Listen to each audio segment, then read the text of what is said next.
إذا السماء انفطرت وإذا الكواكب انتثرت وإذا البحار فجرت وإذا القبور بعثرت علمت نفس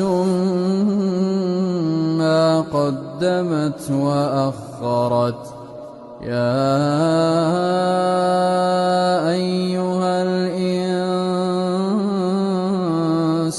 ما غرك بربك الكريم الذي خلقك فسواك فعدلك في أي صورة